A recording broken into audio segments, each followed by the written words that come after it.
저는 방금 소개받은 대로 현대중공업의 신입사원으로 들어가서 이제 CEO까지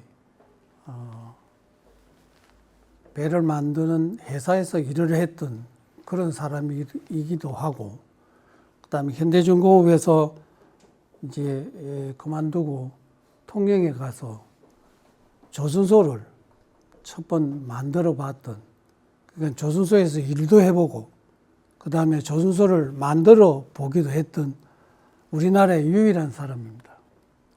그리고 지금은 우리나라에서 큰 회사에서 수리선을 하는 회사가 없지만은 저는 현대 미표조선소에 가서 반은 신조 반은 수리를 해봤던 그런 경험도 가지고 있습니다.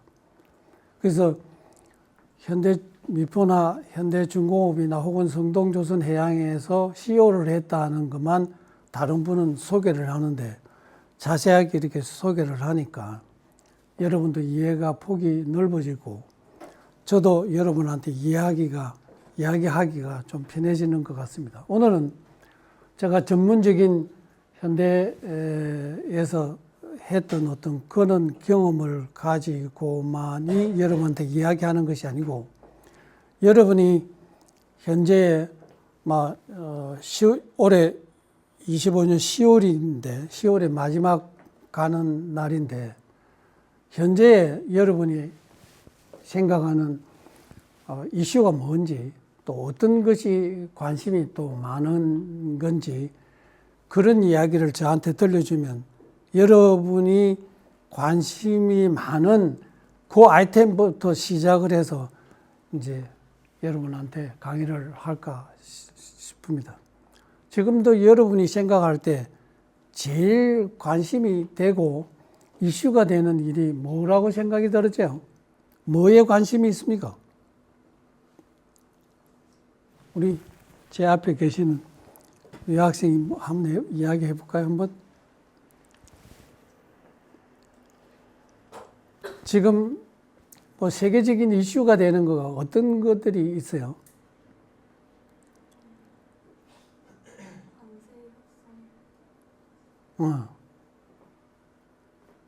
관세에 대한 협상이 이제 전 세계가 이슈가 되고, 미국에서 이제 세계 가장 강대국이 미국이기 때문에 미국엔 이제 그 관세에 대한 사항들이 왜 일어날까, 또 그런 거를 전 세계가 떠들고 있는데 앞으로는 어떻게 될 것인가, 이런 거 관심이 제일 많이 있을 겁니다. 또 다른 이슈가 뭐가 있습니까?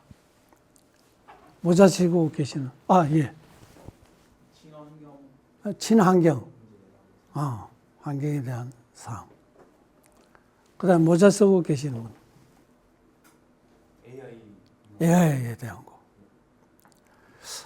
그런 정도 이야기를 하면 세계적인 이슈에 대한 거가 다 나왔다고 생각이 들어집니다.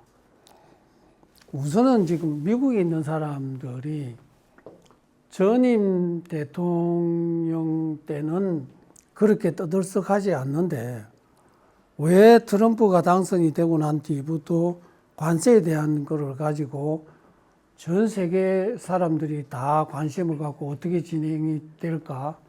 그 다음에 우리가 기업하는 사람들은 기업하는 사람 나름대로의 이제 어떤 분야는 관세 협정 때문에 회사도 문을 닫을 수도 있는 그런 상황까지도 가는 그런 종류들이 많이 있습니다. 그래서 그럼 왜 트럼프가 관세를 이제 되자마자 끄집어냈을까? 미국이라는 나라는 여러분 아시다시피 독자적으로 어떤 대한민국과 같이 역사를 몇천 년 가지고 있는 그런 나라가 아니거든요. 전부 다 인민들이 가서 모여서 이제 나라를 만들었기 때문에 역사라는 것은 대단히 짧은 역사인데 지금은 세계에서 가장 강대국이 되어 있죠. 그리고 트럼프가 이제 주장하는 거가 이제 메가에 대한 이야기를 하잖아요. 메가는 여러분 무슨 소리인지 아시죠? Make Again Great America 뭐 이런 식으로 이제 메가를 만들어내는데, 다른 사람들은 대통령이 왜 메가를 왜 만드나? 다른 나라 국민들은 미국이 우리나라 세계에서 가장 위대한 국가라고 다들 알고 있습니다. 그 위대한 국가라고 하는데 왜 위대한 국가를 다시 만들어내자고 하는 데에 대한 캐신이 있거든요. great라는 영어 단어, 위대하다는 거는 내가 유관웅이다고 하면 유관웅이 위대하다라고 한다고 해서 위대해지는 거 아니잖아요. 다른 사람들이 유관웅이가 위대한 사람이다라고 해야 위대해지는 거지 않습니까? 미국 사람이 내가 위대한 미국 사람이다라고 한다고 해서 미국이 만들어지는 것은 아니거든요. 저절로 세계에 있는 다른 나라 국가에 있는 민족들이 미국은 위대한 국가다라고 생각을 하고 있는데, 그 생각을 해야 진정한 위대한 나라가 되는 겁니다. 근데 어느 날 트럼프가 관세에 대한 것을 가지고 나와서 관세를 어느 나라는 100% 매겨야 되겠다. 자기 입에서 나오는 말대로 합니다. 150% 했다가 200% 했다가 또 협상하면 20% 됐다가 15% 됐다가 뭐 지멋대로 하는데, 실질적으로는 미국이라는 역사를 보면요, 여러분이 잘 알지만은 미국이 남북 전쟁이 일어났잖아요. 역사적인 배경을 보면 그렇습니다. 남북 전쟁이 일어났는데, 남북 전쟁이 일어난 이유에 대해서 대부분의 우리 한국 사람들은 이렇게 합니다. 남북 전쟁이 일어나서 링컨 대통령이 노예를 해방시킨 그런 전쟁이 남북 전쟁이다. 일반적으로 그렇게들 쉽게 이해를 하고 있지 않습니까? 그죠? 그런데 역사적인 배경을 보면 미국의 남북 전쟁은 흑인 해방운동의 이 베이스는 전혀 없습니다. 뭐부터 시작이 되었는가 하면 관세부터 시작을 해서 미국의 남북 전쟁이 일어나는 겁니다. 1861년도에 모릴 관세법이라는 것을 지금도 마찬가지지만 공화당 쪽에 있는 사람들이 모릴 관세법을 만들어 냈습니다.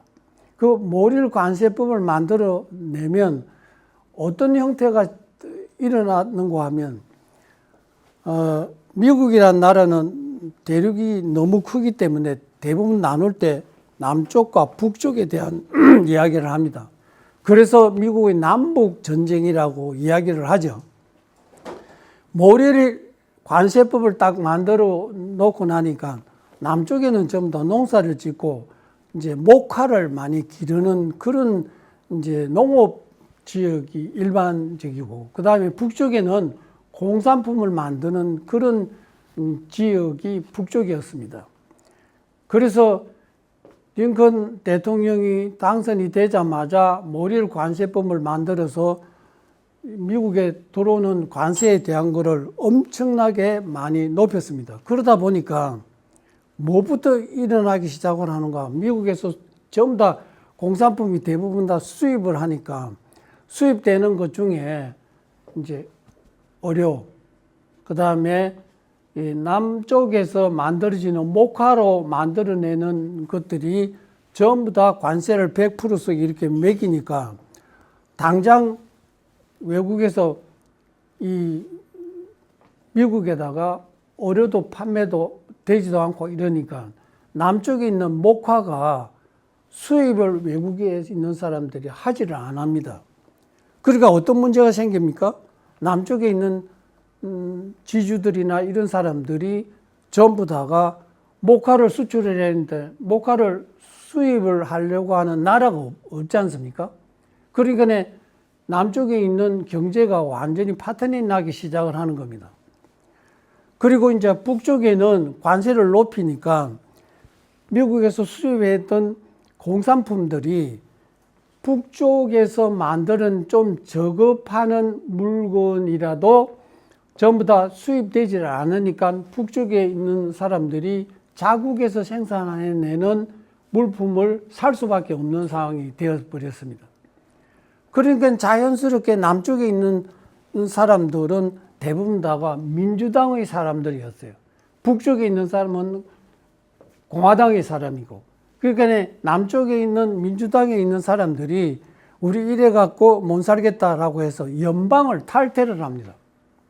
연방을 탈퇴를 해갖고 남쪽에 있는 사람들만 모여서 법을 새로 만들고 뭘 이렇게 하자라고 해서 연방에 탈퇴를 해서 그 힘을 가지고 남북 전쟁이 일어나는 겁니다.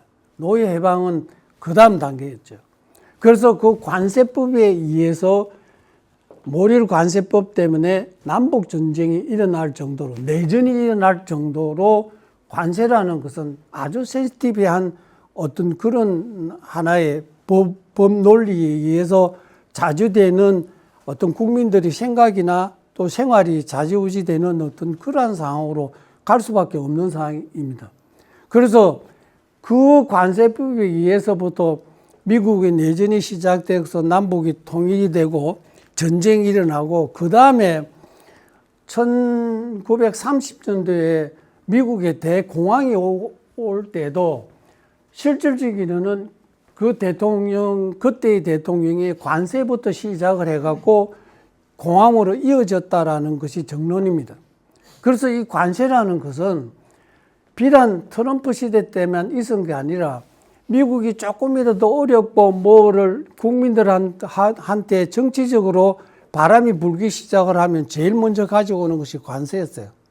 그래서 미국 역사를 보면 관세에 대한 사항들이 어느 날 갑자기 온 것이 아니라 수차례 있었던 사항 중에 하나입니다. 그러다가 문제가 되면 중간에 스톱하고 왔는데, 관세 때문에 미국의 경제를 좋아진다든지 국민이 좋아졌던 데는 한 번도 없습니다. 역사적으로 보면. 그런데 트럼프는 어떤 형태로 좋아지게끔 만들기 위해서 하려는지는 모르지만은 역사적인 고찰을 해보면 관세법에 의해서 어떤 부를 추적을 하려고 하는 그런 시도는 역사적으로 다 미국이 실패를 했습니다. 그래서 저는 개인적으로는 역사라는 것은 그냥 오지 않는 겁니다. 뭔가 신호를 보내고 오기 때문에 그 신호에 대한 사항들을 어떻게 잘 캐치를 해서 올바른 방향으로 갈 것인가라는 거가 문제겠죠. 그래서 그 신호를 보면, 저는 다른 측면에서 역사를 보면 미국 관세법은 절대로 성공을 거두지 못하고 인플레이션이 또 더 올라서 여러 가지 문제가 생긴다. 그 여러 가지 문제가 자국의 문제만이 아니고 다른 나라에 영향을 미치기 때문에 다른 나라 사람들하고도 악유를 만들 수 있는 그런 일들이 발생이 된다. 과거에는 그런 것들이 뭐 조금 싸우다가 말지만 지금이 현대의 어떤 전쟁의 어떤 베이스를 보면 뭐 원자탄도 다 있고 무기체계도 다르게 이루어졌기 때문에 그런 일 때문에 미국과 다른 나라가 전쟁을 일으키는 것보다는 다른 나라끼리의 전쟁이 일어날 수 있는 가능성이 대단히 높다. 저는 그렇게 생각을 하고 있는 거죠. 그래서 그 관세에 대한 사항들은 미국의 내에서는 왜 센시티브하게 움직이지는가 하면, 미국이 지금 자국의 나라의 재정 적자가 대단히 큽니다. 지금 미국의 올해 트럼프가 대통령이 됐지만은 이 관세를 가지고 오는 거가 제일 우선은 자국의 경제가 어느 리미트를 넘어서 적자를 보면 미국에도 입법, 사법, 행정이 있지만은 이 모든 것이 이 입법부에다가 통제를 받게 돼 있어요. 예를 들면 국가의 재정이 36조 달러 이상이 돼 버리면 재정 적자를 가지면 미국의 지금 이제 행정부에 있는 사람들은 전부 다 입법부의 통제를 받아야 돼요. 그래서 지금 이제 미국의 전체의 미국 국가의 재정의 적자가 지금 36조 달러, 억 달러 이상이 지금 되고 있거든요. 그 이상이 되면 미국 자국의 법률에 의해서 행정부가 입법부에 가서 돈을 사용을 하면 전부 다 이제 허가를 맡아야 됩니다. 그거를 트럼프가 알고 있기 때문에 그 트럼프가 재정 적자를 낮추기 위해서는 관세를 해야 되겠다. 그래서 그 돈을 가지고 와서 재정 적자의 36조 억 달러를 오버돼서는 아니 되겠다라는 그가 생겨나기 시작을 한 겁니다. 그런데 다른 나라 국가에 있는 사람이나 우리나라에 있는 여러분이나 마찬가지로 왜 그 관세를 들고 나오는 이유가 뭘까? 신문에 나지도 않아요. 그런 이야기는. 그렇지만 그 베이스는 미국의 경제가 아주 형편이 없어서 지금 현재 국가의 재정 상태가 마이너스 36조 억 달러를 넘어갔기 때문에 그 대신할 수 있는 것을 관세를 가지고 낮추겠다라는 그런 출발점이 있는 겁니다. 그래서 그런 측면에서 이해를 해 주시면 관세에 대한 이야기는 조금 좀 더 제가 자세히 이야기는 못 드립니다만은 이해의 표본 충분하게 됐으리라고 생각이 들으죠. 그렇지만은 우리는 그 관세법 때문에 대한민국은 경제라는 것은 우리나라의 자체의 어떤 수요 공급보다는 대부분이 대한민국은 수출 위주로 가지 않습니까? 그런데 그 수출에 대한 사항들이 당장 뭐 큰 타격을 지금 받고 있죠. 예를 들면 자동차 산업이 어느 날 갑자기 FTA를 해갖고 우리는 미국하고 그런 거를 다 해결을 해서 관세를 얼마를 매길 것인가 다 해결이 됐는데 어느 날 갑자기 지금 이제 일본은 15% 내려왔는데 아직 우린 자동차가 25%를 관세를 물으라 그러면 우리는 미국 자체 내에서 경쟁 상태가 안 되잖아요. 그러면 뭐 자동차가 팔리지를 않지 않습니까? 그거부터 시작을 해서 우리나라가 타격을 받는 거가 한두 가지가 아닙니다. 그래서 지금 그런 측면에서의 정치적인 상황으로 가지고 이 문제를 풀 수 있는 여러 가지 방법을 동원을 해야 됩니다. 그래서 아주 어려운 시대에 우리는 지금 살고 있는 거죠. 그 다음에 지금 이제 AI에 대한 거하고 뭐 환경이나 이런 거에 대한 사항들이 겹쳐져서 여러 가지 어려운 점이 많은데, 지금 중국이라는 나라가요. 왜 미국이라는 나라가 중국을 이렇게 자꾸 흔들 수밖에 없는 거 하면요. 미국이라는 나라의 그 경제에 대한 패턴을 보면 조그마한 사항을 가지고 자기들이 100%를 이렇게 가지고 좌지우지 할 수 있는 그러한 산업을 잘 하지를 안 합니다. 그렇지만 중국이라는 나라는요, 이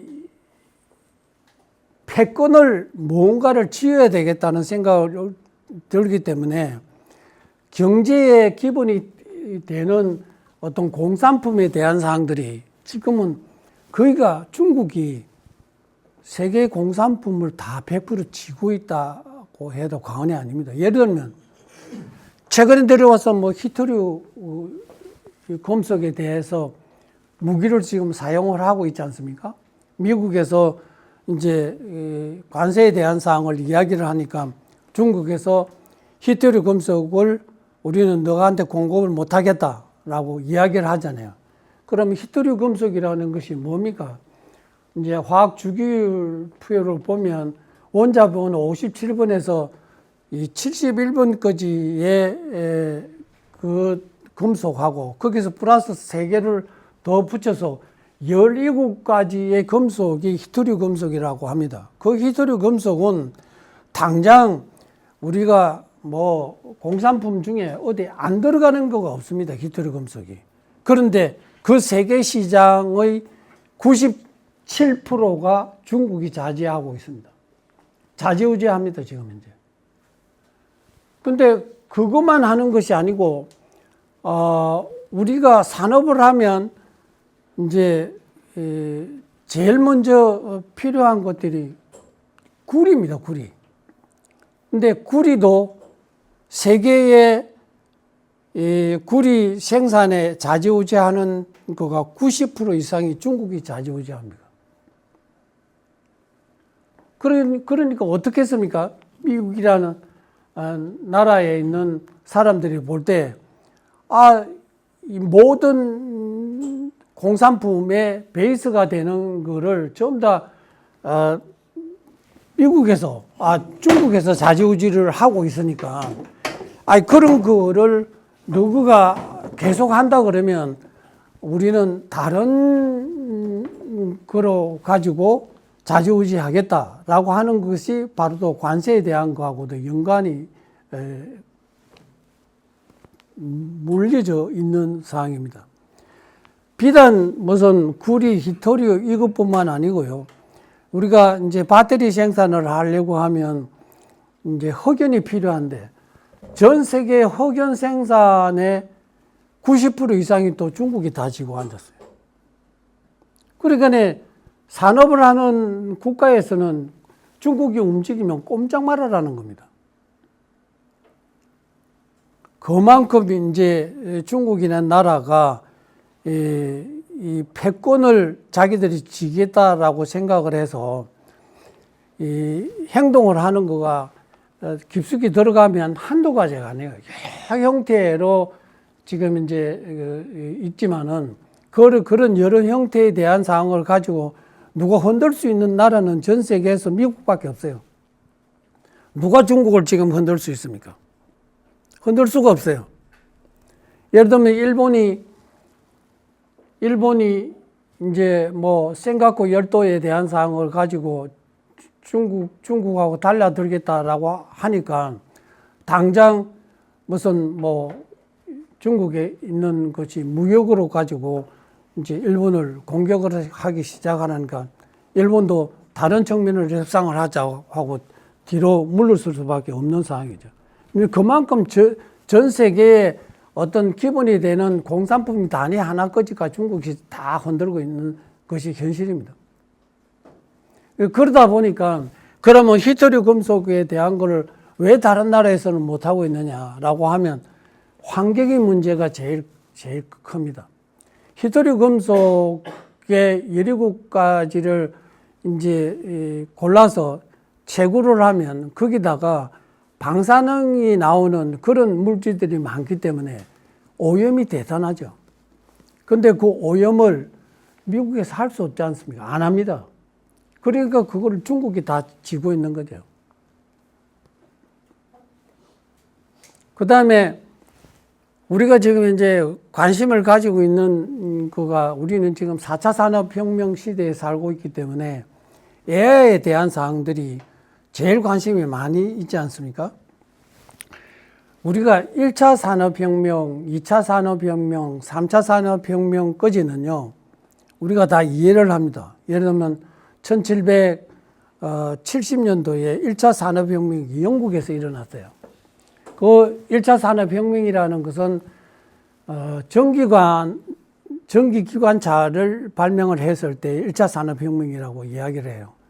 그 다음에 근 100년이 지난 1870년도에 2차 산업혁명이 일어나는데 그것은 미국이 에디슨이 전등을 발명을 했을 때 제2차 산업혁명이라고 그럽니다.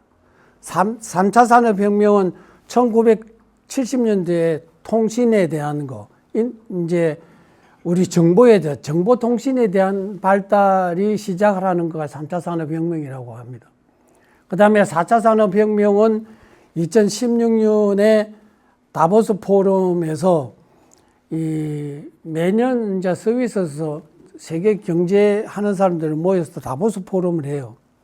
그런데 2016년에 다보스 포럼을 하는데 거기서 이제 4차 산업혁명이라는 말이 첫번 나오기 시작을 하고, 그 다음에 그 다보스 포럼이 끝나고 난 뒤에 4일 만에 대한민국에서 여러분이 잘 아는 이세돌과 알파고의 바둑 대항을 하는 것이 4차 산업혁명의 시작입니다.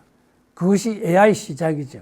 그 AI하고 사람하고가 붙는 그런 바둑 게임에 의해서 전 세계가 지금부터 4차 산업혁명이 오구나라고 이해를 하기 시작을 하는 겁니다.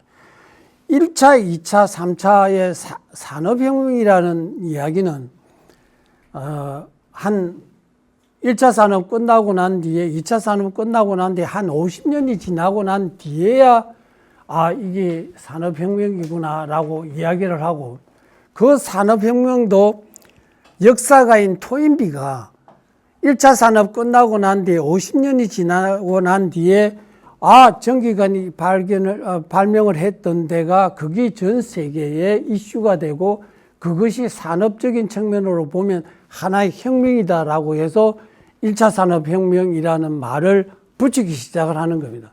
그런데 1, 2차, 3차에 대한 사항은 지나고 난 뒤에 붙이지만은 4차 산업혁명이라는 것은 동시에 같이 가고 있어요. 4차 산업혁명은 지나고 난 뒤에 4차 산업혁명이 시작을 하는 것이 아니라 같이 느끼면서 가고 있는 것이 4차 산업혁명입니다. 그러니까 어떻게 됐어요? 4차 산업혁명을 준비를 하고 있는 나라와 4차 산업혁명을 준비를 하고 있지 않는 나라에 대한 사항은 차별가 계속 크게 지겠죠. 그런데 2차, 3차, 4차 산업혁명 전부 다 미국입니다. 미국에서 산업을 일으키기 시작을 하는 거죠. 그런데 4차 산업혁명 이전 1차, 2차, 3차는 어떤 혁명인가 하면 신체를 정강시키는 그런 산업으로 만들어내는 것이 1, 2차, 3차의 산업이고, 4차 산업은 지적 영역을 향상시키고 지적 영역을 발달시키는 그런 산업이 바로 4차 산업입니다. 그것이 바로 AI죠. 근데 그 AI가 만들기 시작을 하니까 산업의 여러 형태로 많이 변화가 옵니다. 우선 첫째가 산업의 형태가 변하는 것은 이제 공장의 최적화, 그 다음에 국가의 최적화, 그 다음에 그 국가에서 가장 중요시 여기는 군사적인 측면의 최적화가 과거보다 월등하게 달라지기 시작을 합니다. 최적화가 달라진다는 이야기는 한마디로 이야기를 하면 최적화라는 것은 시간을 단축을 시키죠. 그 다음에 경비를 단축을 시키죠. 사람을 적게 쓰죠. 이런 것이 종합적이 돼야만 최적화라는 이야기를 할 수 있는데, 그 최적화에 대한 사항들이 급속으로 발달을 합니다. 그래서 여러분이 이제 AI에 대한 사항을 이해를 하면 제일 먼저 이제 여러분하고 같이 병행해서 하는 것이 챗 GPT입니다. 샘 올트만이 만들었는 챗 GPT에 대한 사항들이 가장 모든 사람들이 4차 산업혁명에 제일 먼저 이제 앞으로 나가고 있고, GPT를 가지고 여러 가지로 지금 활용을 하고 있는 것이 현실입니다.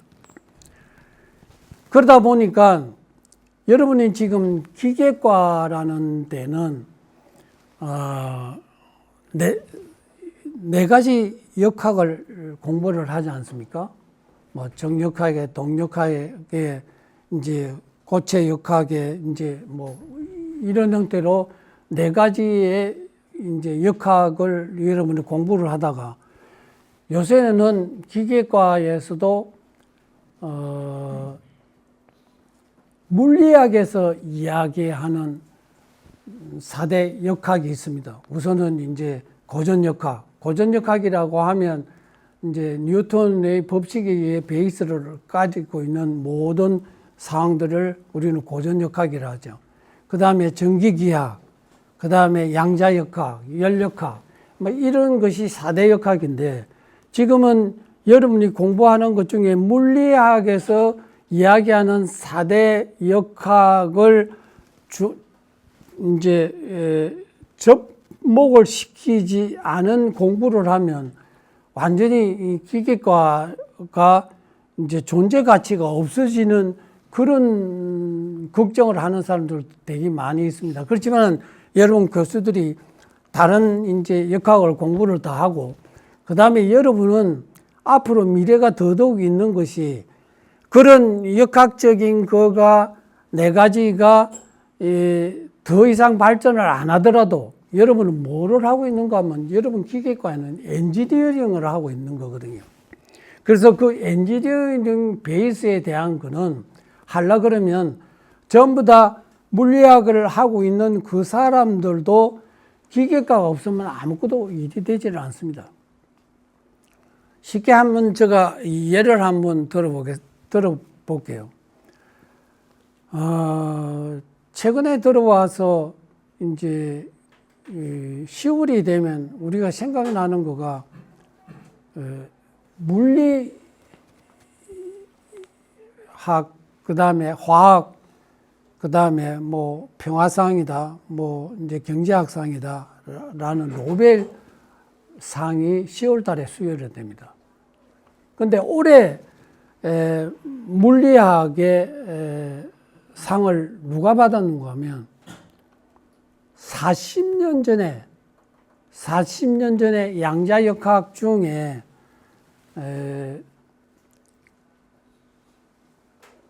전기가 도체가 생기면 전기가 통하지를 않지 않습니까?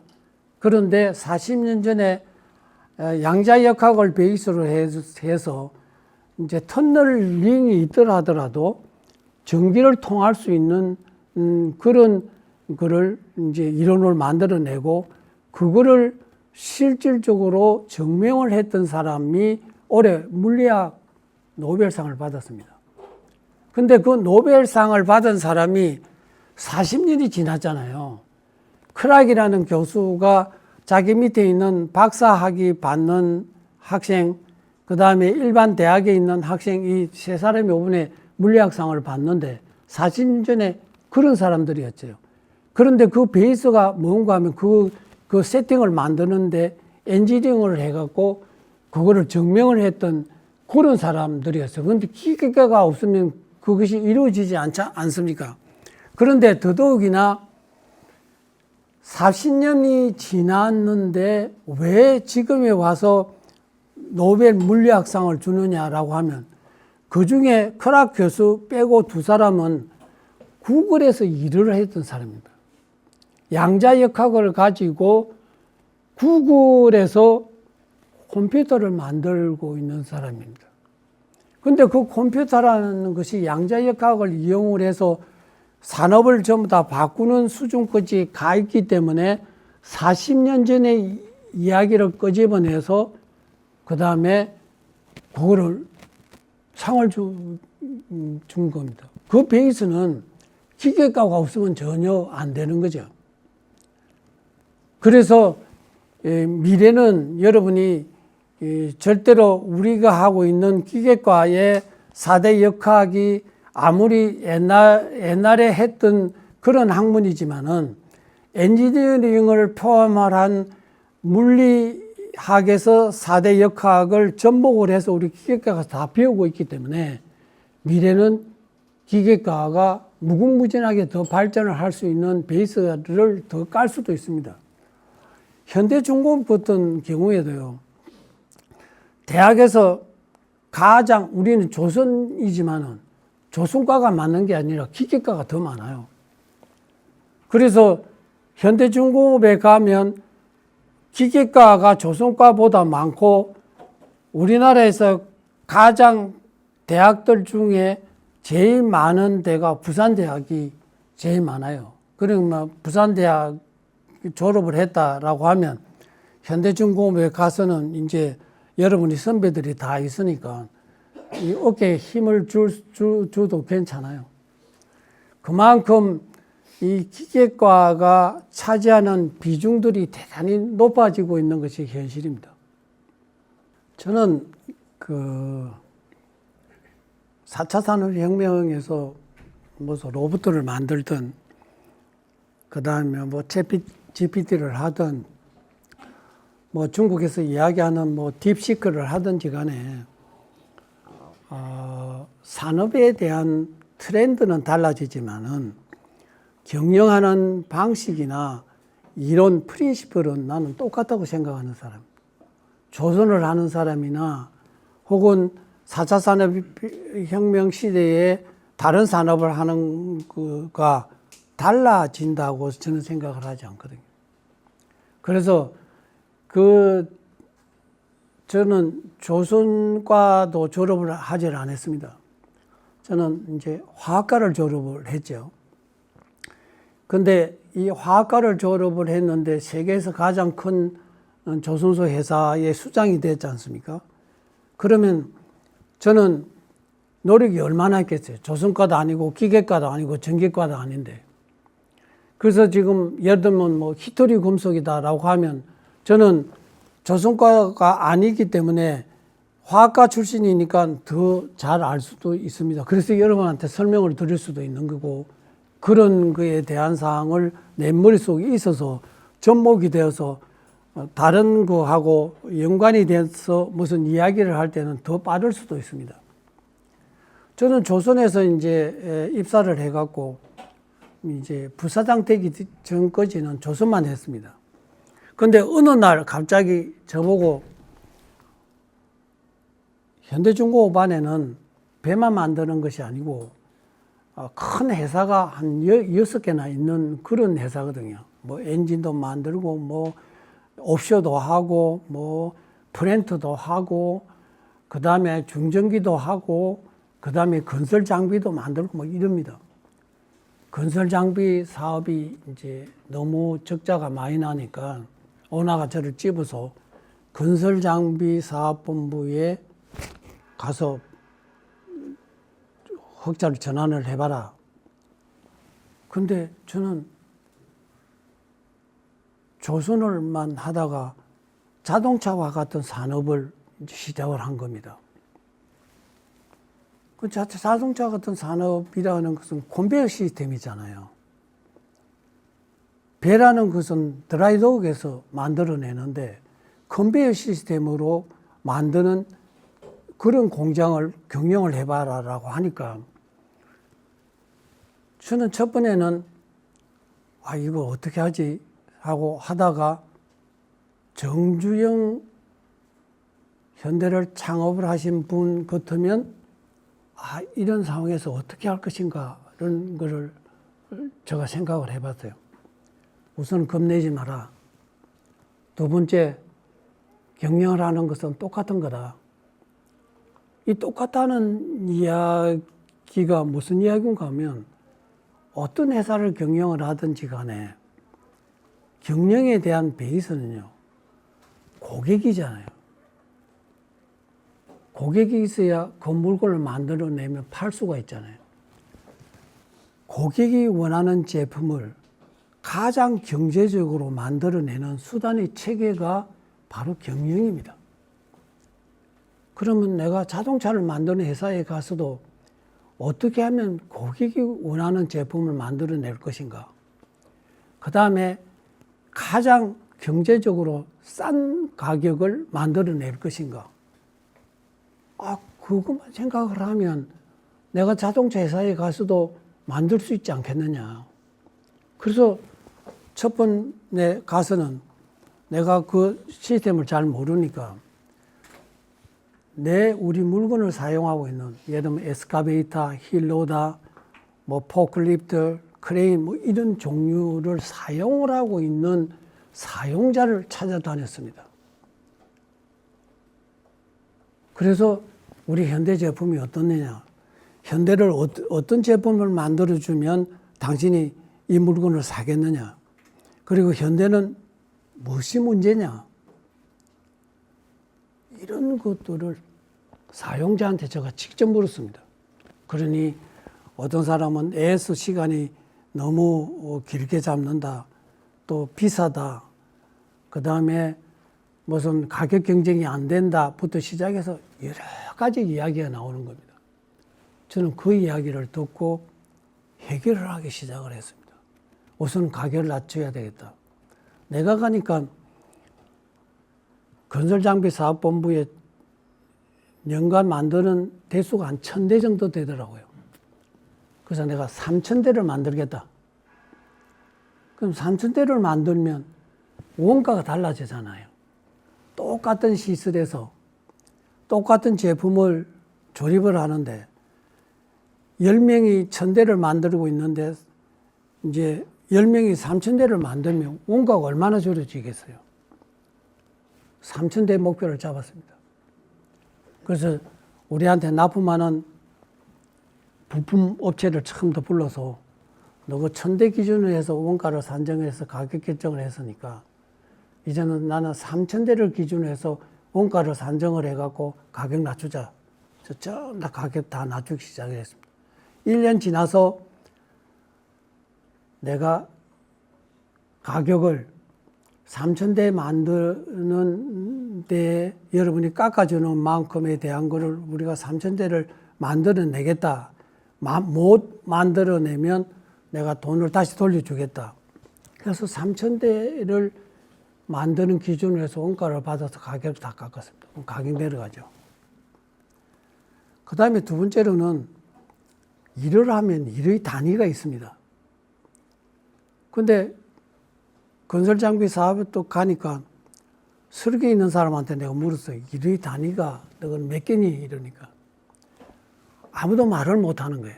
생산에 있는 사람 보고 일 단위 몇 개니? 하니까 또 말을 못 하는 거예요. 일의 단위를 통일을 해야 되겠다. 지금 일 단위가 몇 개인 거를 조사를 해라. 그래서 30개가 일 단위인데 앞으로 일 단위를 20개로 낮추겠다. 생산과 설계와 일의 단위를 통일을 합니다. 그래서 목표가 생깁니다. 그 전 사원들이 목표가 생겨나니까 우리는 지금 현재는 30개인데 20개의 일 단위를 낮추겠다라고 하면 일의 단위가 줄어지면 원가 절감을 하죠. 품질 좋아지죠. 다 그렇잖아요.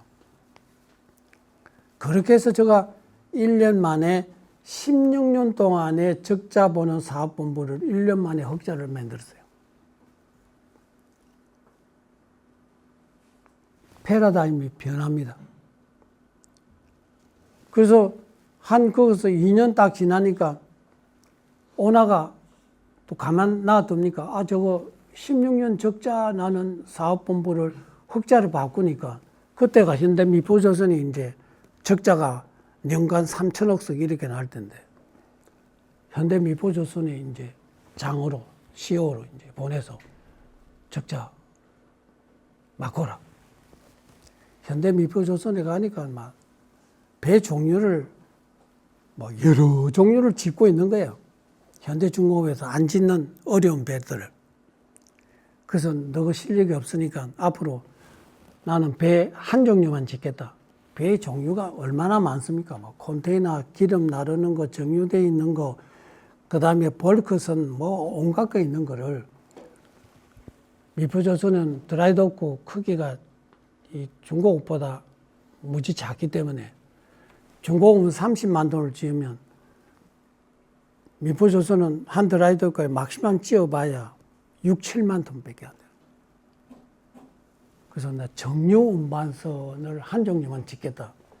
가서 전 사원들 모아놓고 정유 운반선 한 종류만 앞으로 미포조선 짓는다. 전 세계 홍보해라. 그렇게 해서 한 종류만 딱 지으니까 딱 2년 만에 주가가 3,000원짜리 되는 거가 6만 원 됐어요.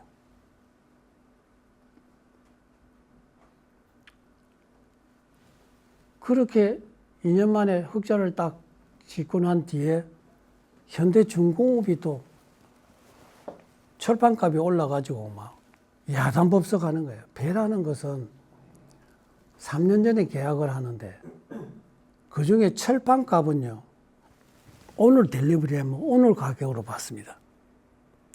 3년 전에 톤당 예를 들면 $100로 계약을 했는데 3년 지난 이 시점에 와서 철판값이 배로 올라버린 거예요. 그런데 철판값은 3년 전에 계약을 안 해줍니다. 오늘 델리버리 하는 베이스로 철판값은 저것끼리 제철소가 이제 합쳐서 이제 그렇게 만들어 주는 거죠.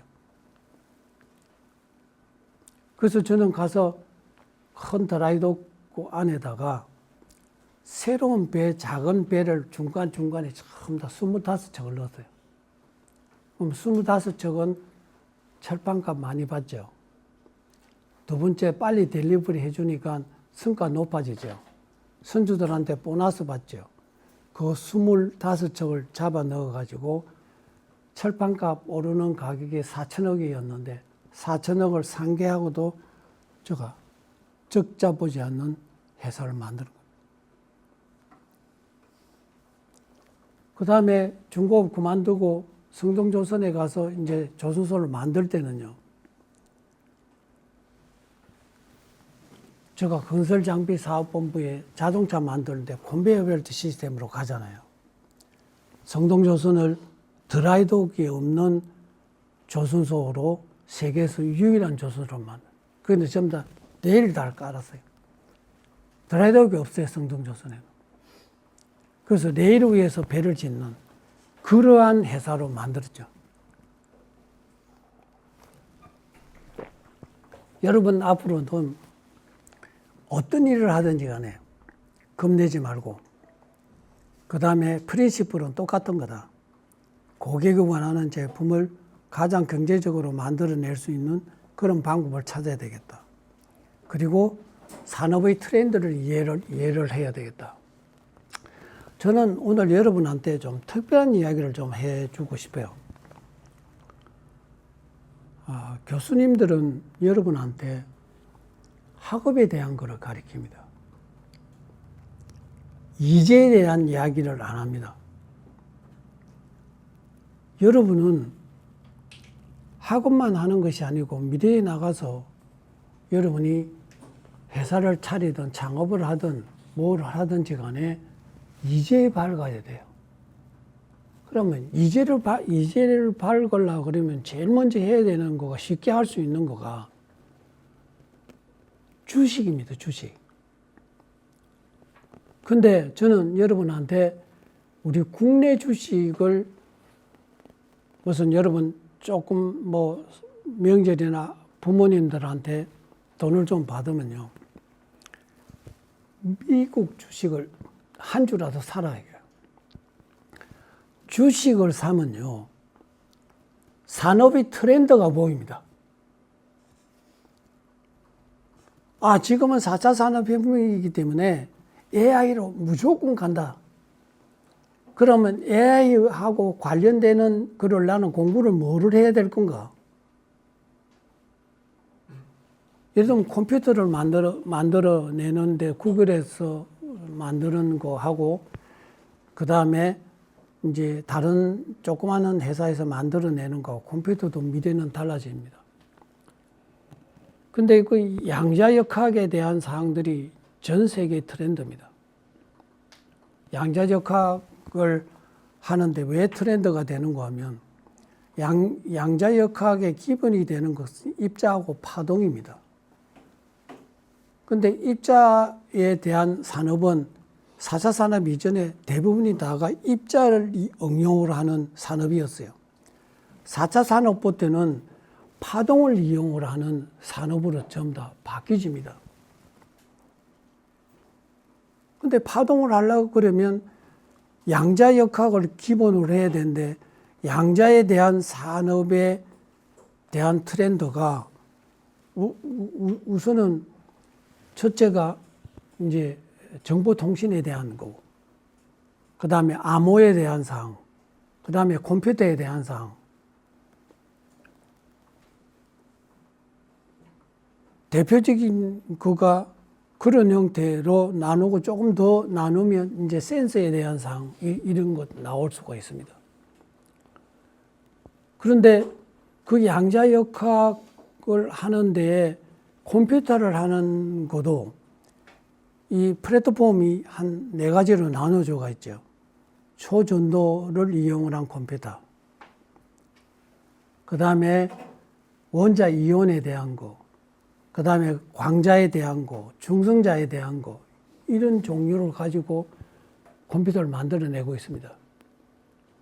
그런데 큰 회사, IBM이나 구글이나 그 다음에 다른 큰 회사에는 초전도에 대한 컴퓨터를 대부분 다 만들어내고 있습니다. 초전도라는 것이 여러분이 생각을 할 때 뭐를 해야 되면 기계공학, 초전도를 하려고 그러면 냉각에 대한 거 공부를 해야 되겠죠. 관련 학문들이.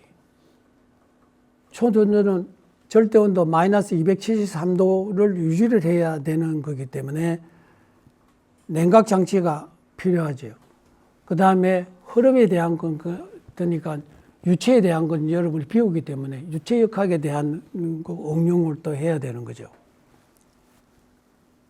그래서 미래는 이 양자역학에 대한 사항들이 투자가 국가별로 어마어마합니다.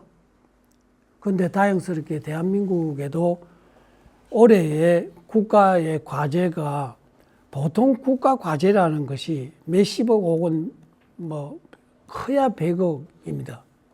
그런데 올해는 양자를 연구를 하는 국가에서 지금 이제 발표를 하는 것이 6,800억을 국가에서 돈을 내놨어요. 그건 이제 찾아가는 사람이 인자죠.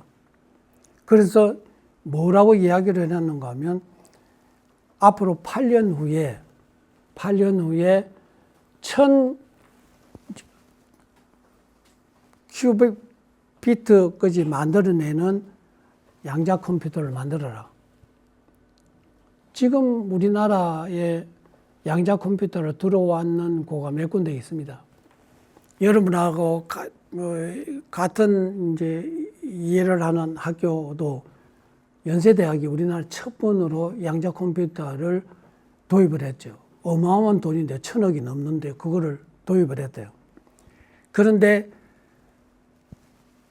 크기는 용량은 128 큐비트밖에 안 됩니다. 앞으로 8년 후에 대한민국이 1,000개짜리 큐비트를 만들어내는 숙제를 지금 냈지 않습니까? 그럼 8년 후에 미국은 얼마짜리 큐비트를 만들고 있을까? 걱정이지만은 우리나라는 미국보다 못하지만은 부품 소재에 대한 연구는 또 활발하게 가지지 않습니까? 그러면 소재 산업에 대한 거가 또 발달이 될 겁니다. 정주행 회장이요, 현대자동차를 만들 때요, 첫 번에 너가 뭐 그래 어려웠냐? 유럽의 가장 성능이 좋은 자동차 사라. 그리고 뜯어봐라. 그래서 자동차 만드는 것이 폰이 아닙니까? 그리고 현대자동차가 독일에 있는 자동차 수입을 해갖고 그거 부품 갖고 다 해본 거가 그겁니다. 저도 그 건설 장비를 맡을 때 뭐 어렵게 생각하느냐. 세계에서 건설 장비가 제일 좋은 거 미국이거든요. 미국 그거 도입해갖고 다 부품 다 뜨더라. 그리고 우리 성능을 비교를 해서 어떤 것이 더 좋을 건가. 앞으로 여러분이 산업에 나가더라도 절대로 무슨 일을 하더라도 겁내지 말고 지금 샘 올트만이 19살 때 창업을 했습니다. 컴퓨터에 들어가는 앱 개발을 해갖고 친구하고 같이 만들어서 2005년도에 회사를 차립니다. 대학 3년 중퇴를 하고요. 스탠포드 대학에. 그런데 2005년도에 설립을 했는 그 회사가 7년이 지나고 난 뒤에 4,300만 불로 팝니다. 4,300만 불이면 그건 500억이 되잖아요. 7년 동안에 500억을 버는 겁니다. 샘 올트만이에요. 샘 올트만은 자기 경력을 쌓을 때 우리가 직선으로 가지고 있는 이 기울기를 가지고 경력을 쌓지 마라. J 형태로 경력을 쌓아라. J는 출발을 할 때는 요만큼 있으면 좀 못해지다가 급속적으로 올라가는 트렌드를 가지고 있거든요. 여러분이 그런 경력을 쌓아라. 그런 경력을 쌓으려고 그러면 여러분은 뭐를 해야 되는 건 여러분이 기계과 공부도 해야 되지만은 네트워크를 많이 가져야 돼요. 친구를 많이 사귀어야 돼요. 소통을 많이 해야 돼요. 여러분은 지금 기계과에서 놀지 말고요. 컴퓨터 공학과의 친구들하고 놀고 저쪽 예술대학교에 있는 친구들하고 놀고 다 친구를 다른 과에 있는 사람들하고 놀고 4년 동안에 내가 친구를 얼만큼 많이 사귀었을까? 그거 생각을 해야 돼요. 앉아가지고 매일 뭐 이거 하는 것이 아니라 그 대표적인 사례가 1853년도에 크림 전쟁이 일어납니다. 지금 우크라이나 전쟁이 일어나는 그 위치죠. 크림 반도. 그것도 러시아하고 싸움을 하는 겁니다. 우리 우군에는 프랑스하고 영국하고 러시아하고 싸움을 하는 거예요. 크림 전쟁인데 지금도 뭐 우크라이나하고 러시아하고 싸움을 하고 있잖아요. 근데 나이팅게일이 그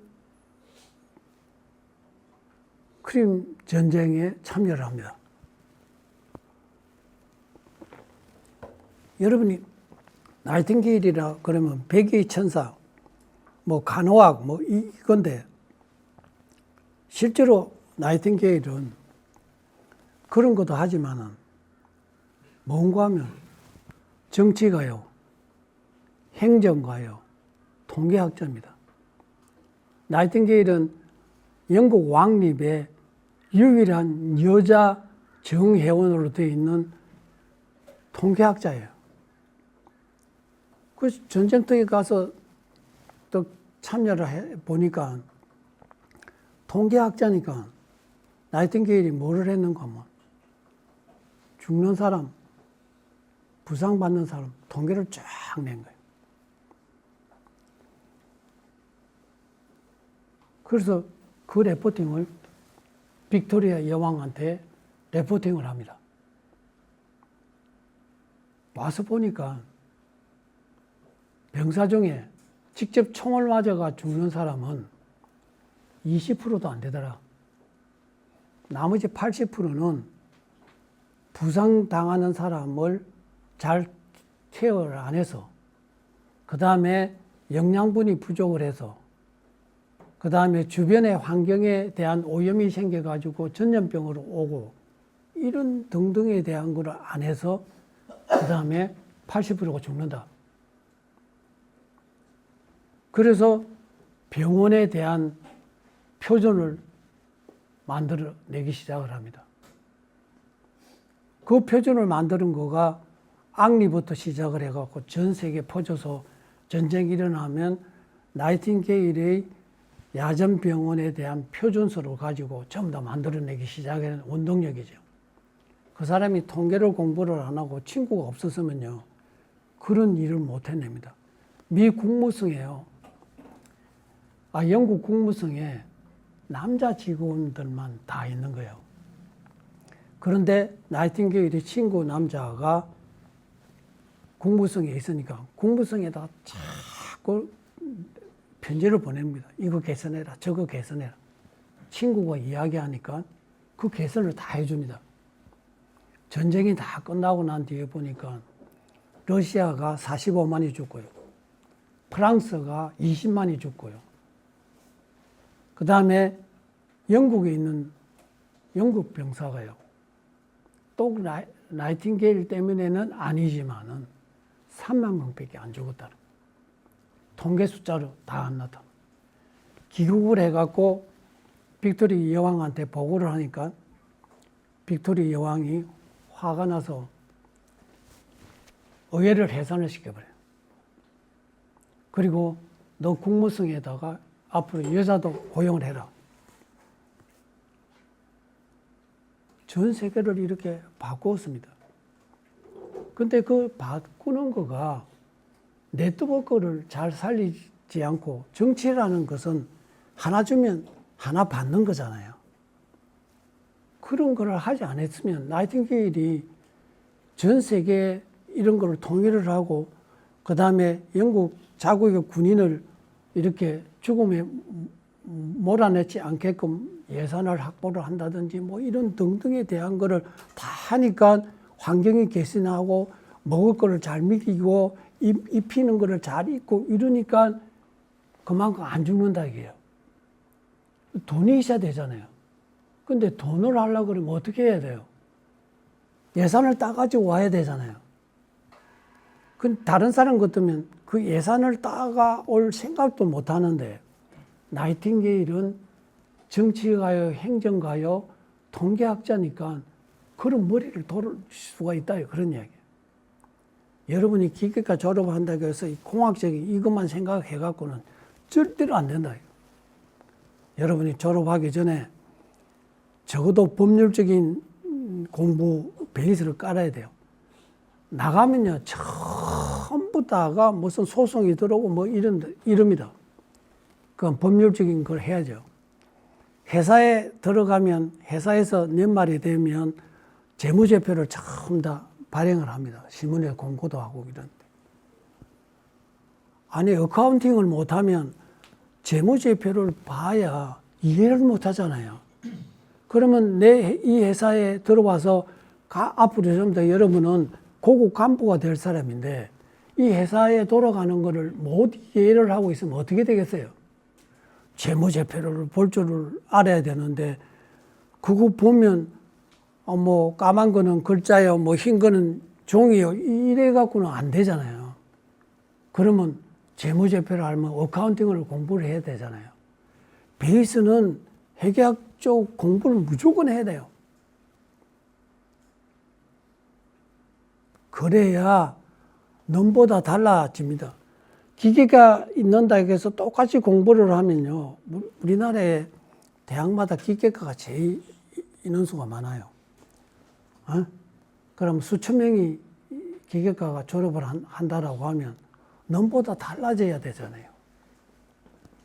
패러다임도 바뀌어야 되고 지식도 바뀌어야 되는데 너무 공부 안 하는 법률 공부하지요. 어카운팅 하지요. 네트워크 친구 많이 사귀죠. 이러면 어떻게 되겠어요? 달라지잖아요. 다른 사람보다.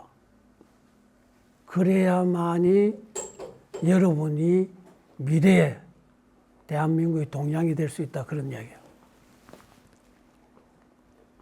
지금부터 안 나올 수 있어요. 여러분 지금 현재 3학년입니까? 3학년 무슨 1년이나 반이나 남았는데 충분하게 여러분 할 수 있어요. 저는 대학 다닐 때요. 우리 교수가 가르치는 거를 이해를 못 해갖고 저는 성균관대학교 화학과를 나왔는데 그 과목을 내가 서강대학교에 청강을 해갖고 그거 가서 공부를 해갖고 학점을 땄어요. 여러분 계절학기에 우리 학교도 준비를 해야 되겠지만은 계절학기가 되면 이게 부산대학에서만 공부를 해야 되는 게 아니고 서울대학에 가서도 어느 과를 해서 공부도 해야 돼요. 그런 거는 얼라이언스를 하려면 학교가 만들어줘야 되겠죠.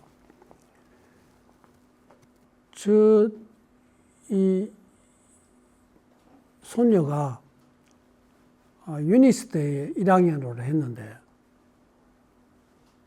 여름방학 때 어디 가느냐 이러니까 연사대학에 가서 그 학점 따러 갑니다. 이러더라니까요. 올 겨울에는 어디로 갈 거냐 이러니까 서울대학 간다. 학점 따러.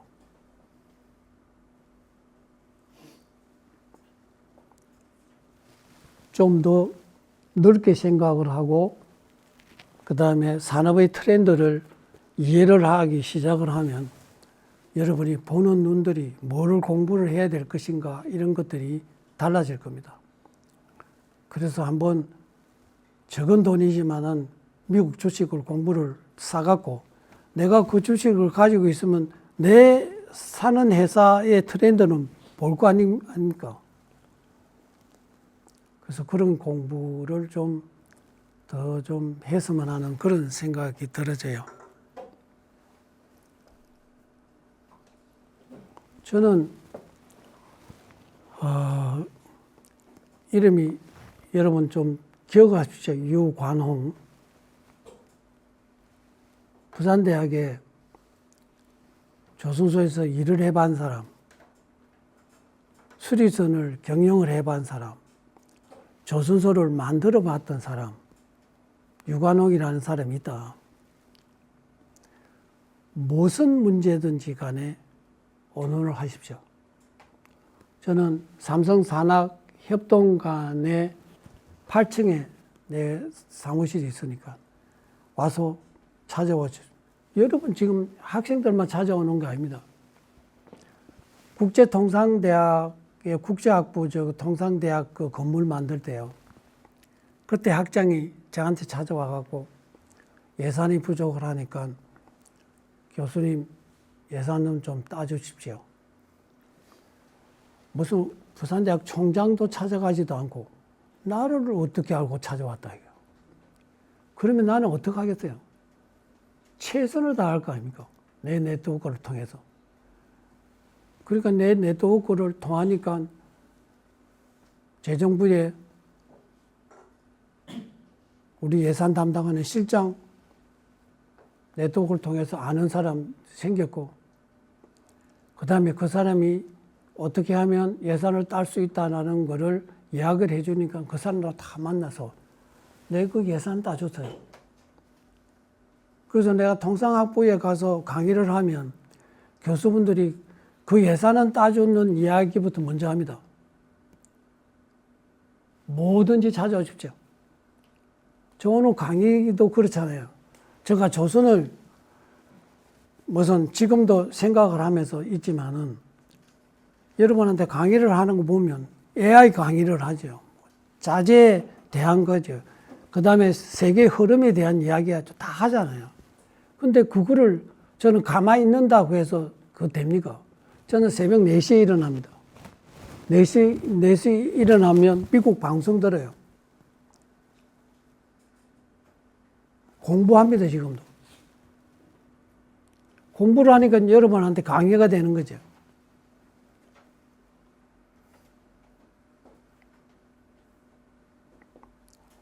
오늘 정말 여러분이 한 사람도 진짜 이 다른 생각 없이 눈이 초롱초롱하게 저를 쳐다봐줘서 대단히 고맙고요. 그 다음에 이 짧은 시간에 여러분이 강의한다고 해서 여러분이 흘리지 말고 주스 담을 거 딱 주스 담아서 새로운 미래에 대한 설계를 공부를 한번 해보십사 하는 그런 이야기를 드리면서 저 강의를 끝낼까 합니다. 그리고 혹시 질문이 있으면 질문해 주십시오. 네. 그 아까 이재 발간에 나오셨는데 이재 뜻이 어떻게 되는지. 돈벌이라 이게 돈. 이재라는 것은 돈을 어떻게 하면 벌 것인가에 대한 거를 생각을 해라. 그런 이야기. 또 다른 질문 있습니까? 네. 조선소를 새로 만드셨다고 하셨는데 그 이제 컨베이어 시스템을 그 조선소에 적용을 한다는 게 선박을 그러면 컨베이어 시스템 위에 올린다는 건지 부품을 컨베이어 시스템으로 생산을 한다는 그런.